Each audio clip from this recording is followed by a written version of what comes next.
सभी को नमस्कार। आज हम पढ़ेंगे सिंधु घाटी सभ्यता।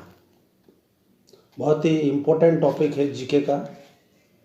भारतीय इतिहास का प्रारंभ मुख्य रूप से सिंधु घाटी सभ्यता से माना जाता है। सिंधु घाटी सभ्यता को कई और नामों से भी जाना जाता है, जैसे सरस्वती नदी घाटी सभ्यता। इसके अलावा कांस्य युगीन घाटी सभ्यता। कांस्य की शुरुआत इसी सभ्यता से हुई, इस कारण इसे कांस्य युगीन सभ्यता भी कहते हैं। इसके अलावा हड़प्पा सभ्यता भी इसको कहा जाता है और इसको आद्य ऐतिहासिक काल भी कहा जाता है। आद्य ऐतिहासिक काल उस काल को कहा जाता है जिसमें लिखित साक्ष्य का अभाव हो। चूँकि हड़प्पा लिपि को पढ़ा नहीं जा सका, इसीलिए इसे आद्य ऐतिहासिक काल में रखा जाता है। इसकी लिपि को वेस्ट्रोफेदन लिपि कहते हैं, जो दाईं ओर से बाईं ओर लिखी जाती है, लेकिन इसको अभी पढ़ा नहीं जा सका है। सर्वप्रथम चार्ल्स मेसो ने 1828 में हड़प्पा नामक स्थान पर एक प्राचीन सभ्यता के दबा होने की बात लिखी। 1853-56 में भारतीय पुरातत्व विभाग के कनिंघम ने यहाँ अवलोकन किया। फिर 1921 में भारतीय पुरातत्व विभाग के अध्यक्ष जॉन मॉर्सल के निर्देशन में इस स्थल का ज्ञान हुआ।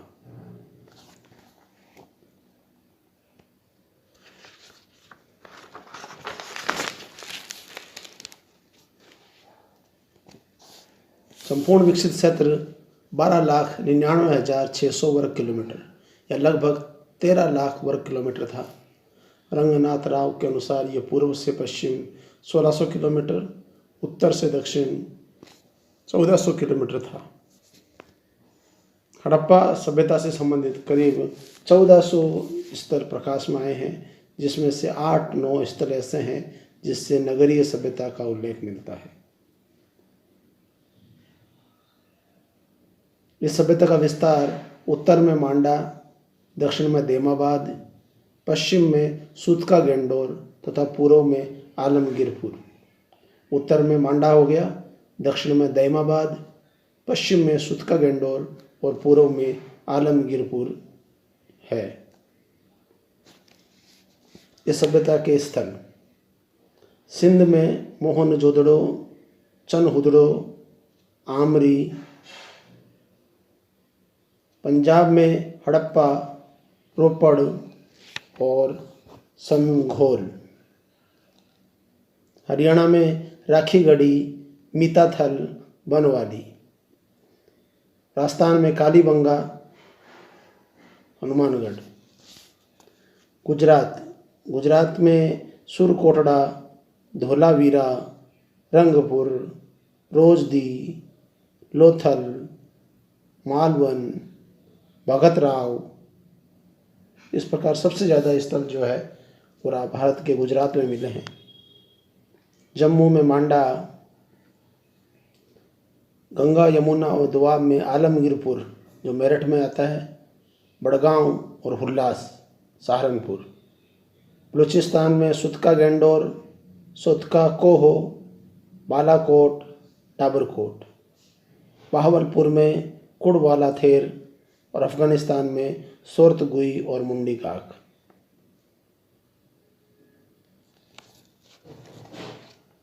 अब इसका कालक्रम देख लेते हैं। ऐसा माना जाता है कार्बन डेटिंग पद्धति जो सबसे प्रामाणिक पद्धति मानी जाती है, इसके अनुसार 2350 ईसा पूर्व से 1750 ईसा पूर्व इसका काल माना जाता है। 2350 से 1750 ईसा पूर्व। भारत की ओर से डीपी अग्रवाल ने भी लगभग यही डेट दी है, 2300 ईसा पूर्व से 1700 ईसा पूर्व की। एनसीईआरटी भी 2500 ईसा पूर्व से 1800 ईसा पूर्व इस सभ्यता की तारीख बताती है। प्रमुख स्थल हड़प्पा पाकिस्तानी पंजाब के मोंटोगोमरी जिले में रावी नदी के किनारे विकसित है। इसकी खोज दयाराम साहनी के नेतृत्व में माधव स्वरूप वत्स के साथ 1921 में हुई। दयाराम साहनी 1921।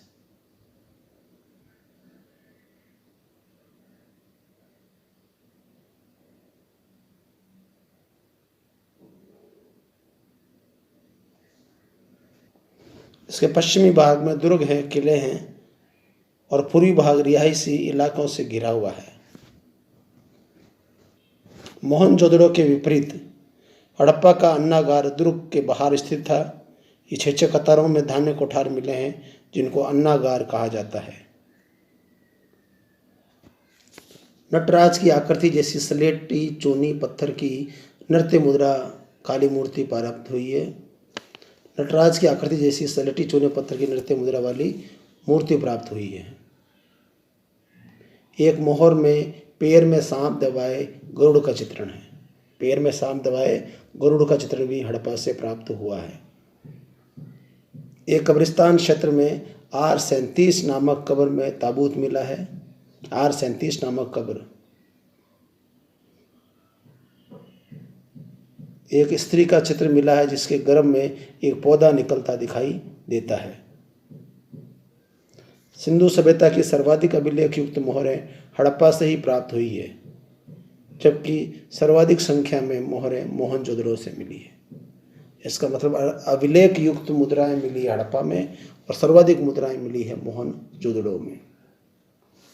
मोहनजोदड़ो दूसरा टॉपिक। ये स्थल 1922 में राखलदास बनर्जी द्वारा खोजा गया। वर्तमान में ये स्थल सिंध पाकिस्तान के लारकाना जिले में स्थित है। मोहनजोदड़ो शब्द का शाब्दिक अर्थ है मृतकों का टीला। इनका मकान जो है पक्की ईंटों से निर्मित होते थे। घर का प्रवेश द्वार मुख्य सड़क पर न होकर गली की तरफ था। घर की छत लकड़ी से बनी होती थी।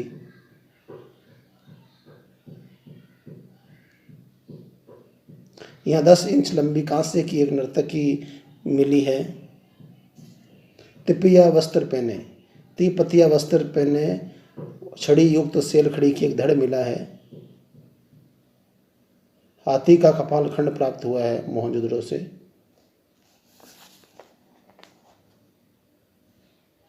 इसके अलावा एक मोहर पर बर्छे से भैंसे पर वार करते हुए मनुष्य का ऐसा चित्र है मानो शिव द्वारा राक्षस को मारा जा रहा है। यहाँ की अधिकांश जातियाँ भूमध्य सागरीय प्रतीत होती है। यहाँ 1200 मुद्राओं की प्राप्ति होती है। सर्वाधिक मुद्राएं मोहनजोदड़ो से ही प्राप्त होती है। लोथल के अंदर ये है कि गुजरात के अहमदाबाद जिले के भोगवा नदी के किनारे खंबात की खाड़ी के निकट ये स्थल स्थित है। 1957 में रंगनाथ राव ने इसकी खोज की। यहाँ का गोदीवाड़ा या डोकवाड़ बहुत ही प्रसिद्ध है।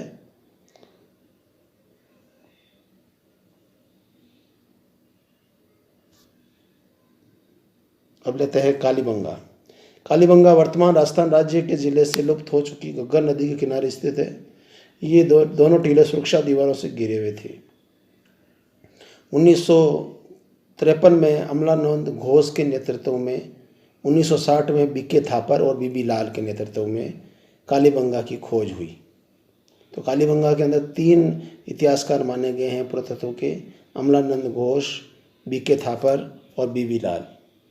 कालीबंगा का शाब्दिक अर्थ होता है काले रंग की चूड़ियाँ। यहाँ प्राक हड़प्पा और विकसित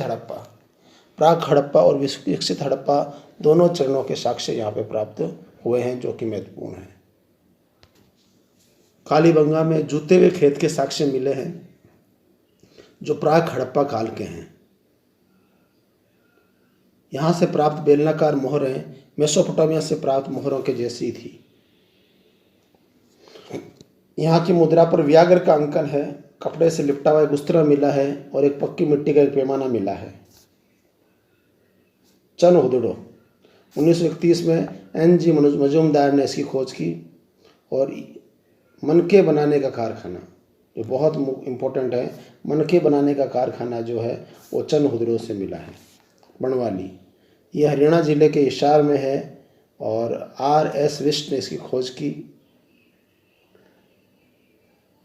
बनावली की नगर योजना शतरंज के बिसात या जाल के आकार की बनाई गई थी। सड़कें न तो सीधी निकलती थी और न ही एक दूसरे को समकोण पर काटती थी, बल्कि समानांतर चलती थी। रोपड़ ये स्थल वर्तमान में पंजाब में सतलज नदी के किनारे स्थित है। इसकी खुदाई जो है यज्ञदत्त शर्मा ने की थी। धोलावीरा ये भी गुजरात के बवाऊ जिले में स्थित है और इसकी खोज जगपति जोशी ने की थी। धोलावीरा का शाब्दिक अर्थ होता है सफ़ेद कुआं। भारत में उत्खनित दूसरे सबसे बड़ा स्थल धोलावीरा है। सिंधु घाटी सभ्यता में इसका चौथा स्थान है। भारत में उत्खनित सबसे बड़ा स्थल तो राखीगढ़ी है भारत के अंदर, क्योंकि हड़प्पा मोहनजोदड़ो दोनों पाकिस्तान में आ जाते हैं। तो भारत में उत्खनित दूसरा सबसे बड़ा स्थल हो गया आपके धोलावीरा, प्रथम हो गया आपके राखीगढ़ी। सुरकोटड़ा ये भी गुजरात में है और इसकी खोज जगपति जोशी ने 1964 में की थी। रंगपुर ये भी गुजरात के काठियावाड़ जिले में स्थित है और इसकी खोज रंगनाथ राव ने की। आलमगीरपुर ये उत्तर प्रदेश के मेरठ जिले में स्थित है। सुतका गैंडोर ये बलूचिस्तान में दास्क नदी के किनारे स्थित है। कोट दीजी ये वर्तमान में पाकिस्तान में स्थित है और मोहनजोदड़ो से 50 किलोमीटर दूर स्थित है। यहाँ पर पत्थर की नींव पर आधारित मकान के साक्ष्य मिले हैं कोट दीजी में। अली मुराद पाकिस्तान में स्थित है। आमरी ये सबसे पहले 1929 में NG मजूमदार ने इस स्थल की खुदाई कराई और यहाँ पे 12 संज्ञा का साक्ष्य मिला है। रोजदी ये भी गुजरात में है। संघोल ये पंजाब के लुधियाना ज़िले में चंडीगढ़ के पास स्थित है। राखीगढ़ी ये अमरेंद्र नाथ ने इसकी खोज की 1997 के अंदर। मिताथल ये हरियाणा में है। कुणाल ये भी हरियाणा में है। मालवन ये गुजरात में है। अल्लाहदीनो ये अरब सागर के पास स्थित है। अब लेते हैं इसकी विशेषताएं। सिंधु घाटी सभ्यता की सबसे बड़ी विशेषता है नगर योजना। पूरा नगर जो है 2 भागों में बंटा हुआ देखा गया है, एक तरफ किला और एक तरफ रिहायशी इलाका। मोहनजोदड़ो में एक सड़क के पक्कीकरण के साक्ष्य भी मिले हैं। भवन निर्माण में इनकी बड़ी बड़ी इमारतें मिली है, जैसे कि अन्नागार के बाद सेनागार, और मकानों की जो औसत आकार है वो 30 फीट है। राजनीतिक जीवन हड़प्पा तथा मोहनजोदड़ो 2 पृथक राजधानियाँ थी। यहाँ पर पुरोहितों का शासन था। लोकप्रिय विचार यही है कि यहाँ शिल्पियों में व्यापारियों का शासन था। कहा जाता है कि सिंधु घाटी सभ्यता के अंदर शिल्पियों में व्यापारियों का शासन था। सामाजिक जीवन समाज 4 भागों में विभाजित था। योद्धा, विद्वान, व्यापारी और श्रमिक। योद्धा, विद्वान, व्यापारी और श्रमिक। 4 प्रजातियों के लोग यहाँ रहते थे। भूमध्य सागरियन, मंगोलियन, अल्पाइन और पोर्टो ऑस्ट्रेलाइड। सबसे ज़्यादा मात्रा इनके यहाँ भूमध्य सागरीय सर्वाधिक ज़्यादा मात्रा में प्राप्त हुए हैं। मोहनजोदड़ो और बनवाली में मिट्टी से बने हल के साक्ष्य मिले हैं। ऐसा प्रतीत होता है कि सिंधु सभ्यता के हल लकड़ी से निर्मित होते थे। सर्वप्रथम कपास की खेती सिंधु सभ्यता से प्रारंभ हुई, इसीलिए यूनानी लोग इसे सिंडन कहते हैं। कपास की खेती सिंधु घाटी सभ्यता से। चावल की खेती गुजरात तथा राजस्थान में होती थी, क्योंकि लोथल और रंगपुर से मरण मूर्ति में धान की भूसी के संकेत मिले हैं। पशुपालन सिंधु सभ्यता के आर्थिक जीवन का महत्वपूर्ण आधार था।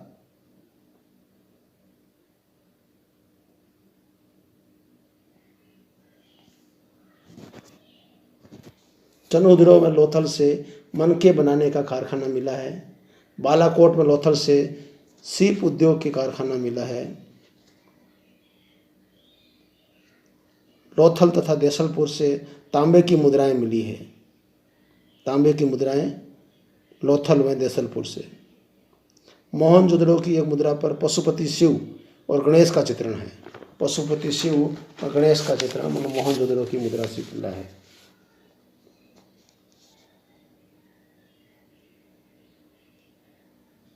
मोहनजोदड़ो, कालीबंगा और लोथल से प्राप्त मुद्रा पर एक और सिंधु लिपि है और दूसरी ओर मोहर है उसकी, तो दूसरी तरफ भेजे जाने वाले माल का निशान अंकित है।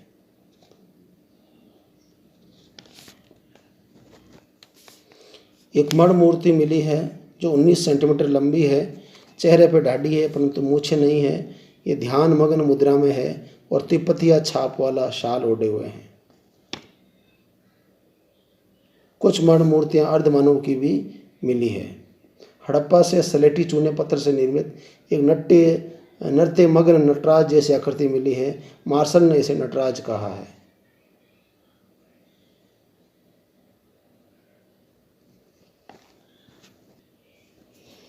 लोथल से हाथी दांत का एक स्केल मिला है। लोथल से हाथी दांत का एक स्केल मिला है। गणना में 16 की संख्या या उसके गुणक का प्रयोग ये लोग करते थे। ऊपरी स्तर पर दशमलव प्रणाली जबकि निचले स्तर पर द्विविभाजन प्रणाली प्रचलित थी।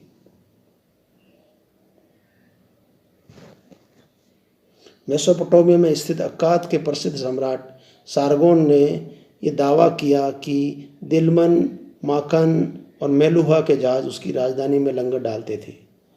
दिलमन की पहचान बहरीन से, माकन की पहचान बलूचिस्तान के मकरान से और मेलुहा की पहचान हड़प्पा सभ्यता से या सिंधु घाटी सभ्यता से मानी जाती है। इसी अभिलेख में दिलमन को उगते हुए सूरज का देश कहा गया है। मिस्र में कम वस्तुओं के मिलना यह संकेत करता है कि व्यापार यहाँ पे कम था, परंतु लोथल से एक ममी मिलना दोनों देशों के मध्य इस बात का द्योतक है कि मिस्र में सिंधु घाटी सभ्यता के बीच में व्यापार होता था। हड़प्पाई लिपि एक भाव चित्राक्षर लिपि थी जिसमें लगभग 64 मूल चिन्ह हैं। 250 से 400 तक इसमें अक्षर हैं। शेलखड़ी के आयताकार मोहरें, तांबे की गुटिकाएँ आदि पर यह भाषा मिलती है। इस लिपि को वेस्ट्रोफेदन लिपि भी कहते हैं क्योंकि ये लिपि दाईं ओर से बाईं ओर और फिर पुनः बाएं से दाएं लिखी जाती है। दाईं ओर से बाईं ओर, फिर पुनः बाईं ओर से दाईं ओर।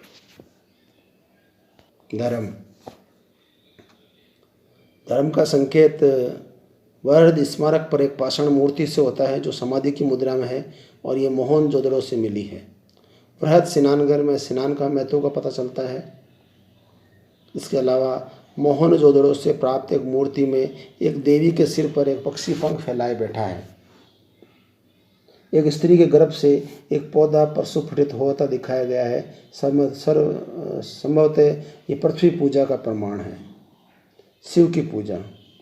मोहनजोदड़ो से प्राप्त एक मोहर में योगी की मुद्रा में एक व्यक्ति का चित्र है। योगी की मुद्रा, इसमें 3 मुख हैं और 2 सींग हैं। इसके बाईं ओर बाघ और हाथी हैं, दाईं ओर भैंस में गेंडा है। आसन के नीचे 2 हिरण बैठे हैं। मार्शल के अनुसार ये पाशुपत शिव हैं। तो बीच में हो गया 3 मुख वाला 2 सींग वाला व्यक्ति, बाईं ओर बाघ और हाथी और दाईं ओर भैंसा और गेंडा और आगे 2 हिरण। लिंग पूजा का सर्वाधिक प्रमाण हड़प्पा में ही मिलता है। अंत्येष्टि के प्रकार, पूर्ण समाधिकरण, आंशिक समाधिकरण और दाह संस्कार। सबसे अधिक पूर्ण समाधिकरण प्रचलित था। लोथल में युग्म समाधान का साक्ष्य मिला है। विद्वान इसे सती प्रथा के रूप में देखते हैं। रोपड़ में एक कब्र में मालिक के साथ कुत्ते को दफनाए जाने का भी साक्ष्य मिला है। हड़प्पा की कब्र में एक ताबूत मिला है जो देवदारों की लकड़ी से निर्मित है। हड़प्पा सभ्यता में टिन और तांबे के उचित मिश्रण द्वारा कांसा निर्माण की विधि ज्ञात थी, इसीलिए इसे कांस्य युगीन सभ्यता भी कहते हैं। यानी कांसे का निर्माण होता है टिन और तांबे के मिलाने से। नाव बनाने की तकनीक ज्ञात थी। ग्रह व नक्षत्रों का ज्ञान था। सिंध में सुक्कर व रोहड़ी में पत्थर के उपकरण बनाने के कारखानों का साक्ष्य भी मिला है। हड़प्पा सभ्यता का पतन कैसे हुआ इसके बारे में अब हम जानेंगे। फायर सर्विस के अनुसार पारिस्थितिकी असंतुलन। डीपी अग्रवाल के अनुसार घग्गर नदी का सूख जाना और वर्गीत शुष्कता। माधव स्वरूप वत्स के अनुसार नदी मार्ग में परिवर्तन हो जाना। मेके और एस आर राव के अनुसार बाढ़ के कारण ये सभ्यता नष्ट हो गई। मेके के अनुसार चनहुदड़ो बाढ़ की वजह से नष्ट हुआ। एस आर राव के अनुसार लोथल और भगत राव में 2 भीषण बाढ़ आई थी। मार्टिन व्हीलर का ये कहना है कि यद्यपि पतन कर्मिक और दीर्घगत रहा, परंतु अंत में विध्वंसात्मक रहा और बाह्य आक्रमण से इसका पतन हुआ, क्योंकि ऋग्वेद में हरूयूपिया शब्द का प्रयोग हुआ है, जिसकी पहचान हड़प्पा से स्थापित हुई है। इंद्र को किलों का भंजक या पुरंदर कहा गया है। तो कह सकते हैं कि किसी और सभ्यता ने इस सभ्यता को बाह्य आक्रमण से नष्ट कर दिया। जॉन मॉर्सल कहते हैं प्रशासनिक शिथिल था, और ऑरल स्टाइन कहते हैं जलवायविक परिवर्तन। निष्कर्ष यह है कि सिंधु घाटी सभ्यता के पतन के लिए कोई एक कारक नहीं, बल्कि अलग अलग स्तरों के पतन के लिए अलग अलग कारक जिम्मेदार थे। इस प्रकार सिंधु घाटी सभ्यता का पतन हो गया, और सिंधु घाटी सभ्यता भारत की वो सभ्यता जिसका संपर्क मेसोपोटामिया से भी था, मिस्र से भी था, जिसके साक्षी वहाँ के जो भी मुद्राएं मिली है उनसे हुआ है।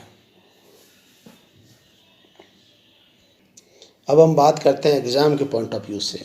आपको इस पूरे आज के दिए गए लेक्चर को सुनना है, और इसमें आपको पता करना है कि भाई क्या क्वेश्चन आ सकता। तो इसमें पहला क्वेश्चन तो ये आ सकता है कि जो स्थल हैं, जैसे कि हड़प्पा, मोहनजोदड़ो, कालीबंगा, लोथल, धोलावीरा, चनहुदड़ो, रोजदी, यानी ये जो भी स्थान है ये कहाँ पे मिले हैं।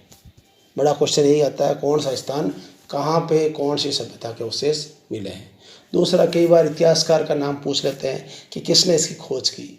खोज वाले में मुख्य रूप से हड़प्पा की खोज की दयाराम साहनी ने, मोहनजोदड़ो की खोज की राखलदास बनर्जी ने, फिर आप आ जाइए लोथल के आ जाइए, लोथल के बाद में धोलावीरा आ जाइए, यानी चनहुदड़ो आ जाइए। जो बड़े बड़े जो नाम हैं, जो बड़ी बड़ी सभ्यताएं हैं, उनमें 1400 स्थान हैं। 1400 स्थान में से भी 5 स्थान ऐसे हैं जिनके इतिहासकार का नाम भी पूछते हैं कि किस पुरातत्ववेदा ने इसकी खोज की। सन वगैरह के चक्कर में मत पड़िए, वो सन वगैरह याद नहीं करना है आपको। 1921 याद करना है दयाराम साहनी, 1922 याद करना है राखलदास बनर्जी। फिर आपको ये पूछा जा सकता है कि इनके धार्मिक जीवन के बारे में, या सामाजिक जीवन के बारे में, या राजनीतिक जीवन के बारे में, या प्रशासनिक जीवन के बारे में, जो मैंने आपको बताया मुख्य मुख्य बातें जो आई, वो इस सभ्यता के बारे में पूछा जा सकता है। आज का सिंधु घाटी सभ्यता हमने पूरा कर दिया है। इसके बाद हम पढ़ेंगे वैदिक कालीन सभ्यता। वैदिक कालीन सभ्यता जो उसकी पूर्व वैदिक है या उत्तर वैदिक है, जो भी है, वो हम कल के अध्याय में पढ़ेंगे। आप सभी ने बड़े गौर से और ध्यान से इसको सुना, इसके लिए बहुत बहुत धन्यवाद।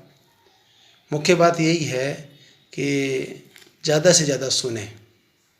लेक्चर मेथड से मैं पढ़ा रहा हूँ, और इतिहास में लेक्चर दिए जा रहे हैं, जैसे लेक्चर ही होता है। ज़रूरी नहीं है कि लिख नहीं पा रहे हैं, अभी इतनी सुविधा हमारे पास नहीं है कि ब्लैक बोर्ड पे कुछ लिखे सामने।